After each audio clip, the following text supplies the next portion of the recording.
Hi everyone, it's Miss Paiva. I'm here for the final Get Lit series, part 3. Woo! Now I know this is period 5, and you probably don't feel like doing an opinion essay right now, but just want to remember and remind you that this is it. This is the last thing to prepare you for the OSSLT that's happening next week on Tuesday. So I hope you enjoyed your long weekend. I hope the Easter Bunny brought you some chocolates, or some friends of yours are giving you some leftover chocolate, because you're going to need it to help you stay awake and get ready and prepare for this literacy test, okay? Couple of little reminders.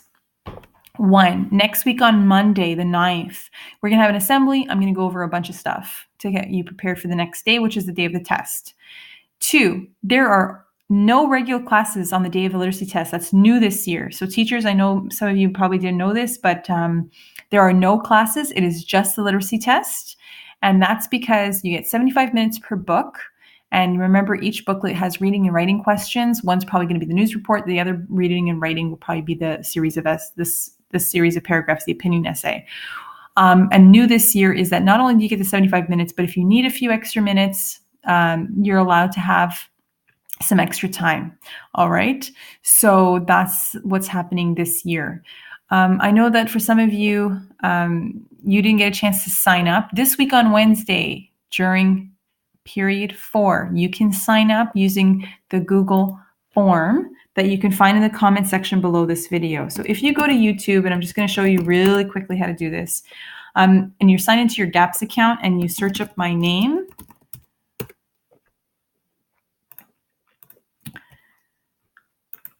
I'm the one here, Homer, holding the donut. And if you click on that, you should come across the videos from all of the Get Lit series. And at the bottom of today's video, you're going to see the link, which will sign you up for this lunch session that's happening on this week, Wednesday, during period 4. Okay, so sign up for that. Otherwise, use that as a tool. And then this week on Friday and next week on Monday, so the 2 days before the test, during period 4, I'm going to be available in the atrium at a table there with probably some other people. And basically you can stop by and ask me questions, bring over any other sample work that you've done, and you can get the help that you need. Okay. So come and find me. Don't be shy. And this is your last chance really to get prepared. And I know for some of you, you've kind of been maybe not wanting to do these practice tests, or some of you have been like great about it. Just so you know, like, it's practice.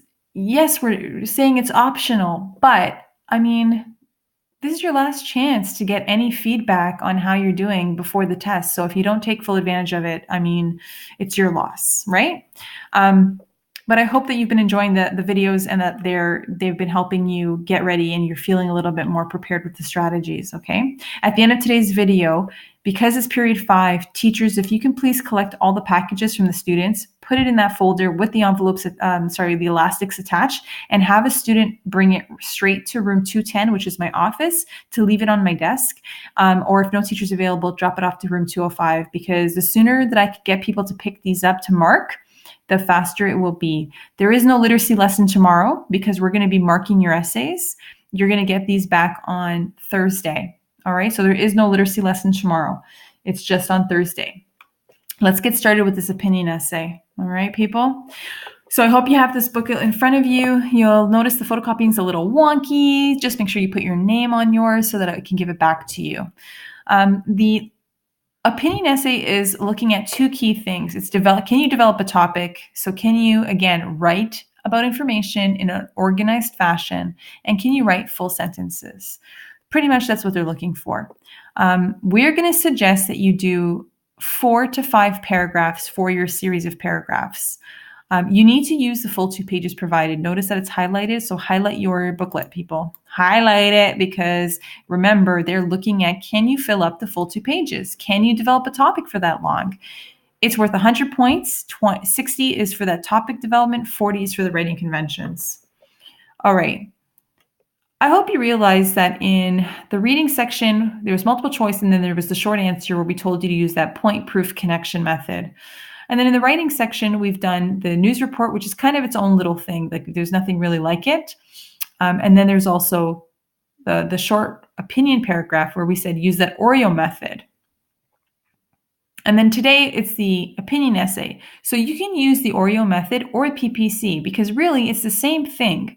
And that's what I was hoping you've noticed.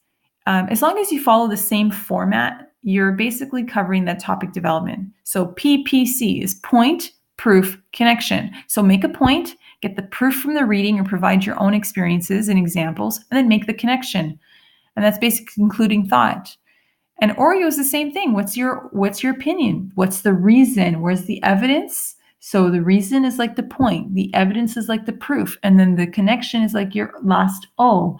So whether you use PPC or Oreo to help you organize your thinking, kind of follow through this and you can get an idea of what to do. I'm going to work through an example for you. I think that's the best thing to see how this goes. You can watch me do this one. You can see the perfect example, which is listed here, shown here below, and then you're going to do your own.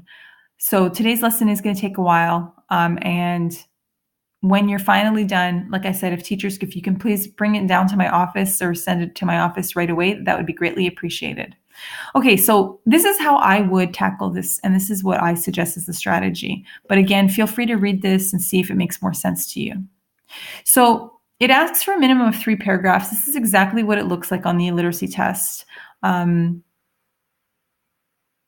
But we strongly suggest 4 to 5 paragraphs, okay? And that's going to be based on how much information you do in the rough notes. Use the rough notes section. I already created this little table here, and you can do this with your pencil or your pen. Just kind of make like a little T-chart with yes or no, because all of these questions that they give you are an opinion question, which means you can answer it either with the yes or the no perspective. So the question that we're going to practice is, are cell phones necessary in teenagers' lives? So really quickly, I'm going to brainstorm some yes. So yes, because that's how you socialize. That is now the way that teenagers socialize, and you need to stay connected to your peers, right? So that's one of the main reasons why you need a cell phone. Another reason why cell phones are necessary in teenagers' lives is because you get access to information, right? Like you can Google search. I mean, nowadays these cell phones are basically a small computer in your hand. And another thing could be like time management. If you use certain tools on your cell phone, you've now got a time management helper. Okay, teachers, I think you're going to agree that argument number 1, that cell phones are not necessary in teenagers' lives because they are a distraction.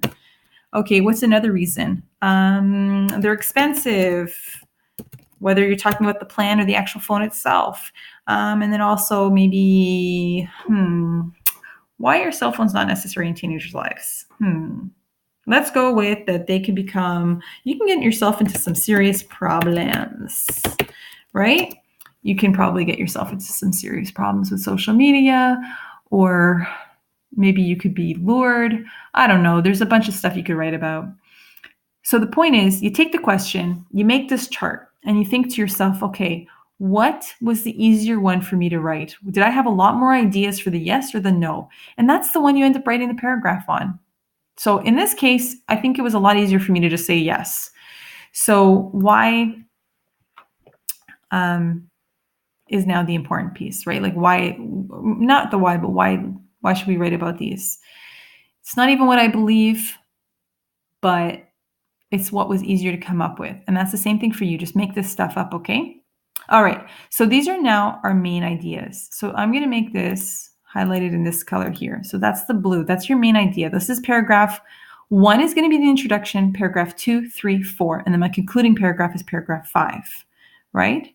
Again, you might want to say, I think I can write about 2 of these in a lot of detail. And in that case, I'm not even going to talk about time management, and I'm just going to do a 4-paragraph essay, but I'm going to make sure that my paragraphs are a little bit longer with a lot more detail, right?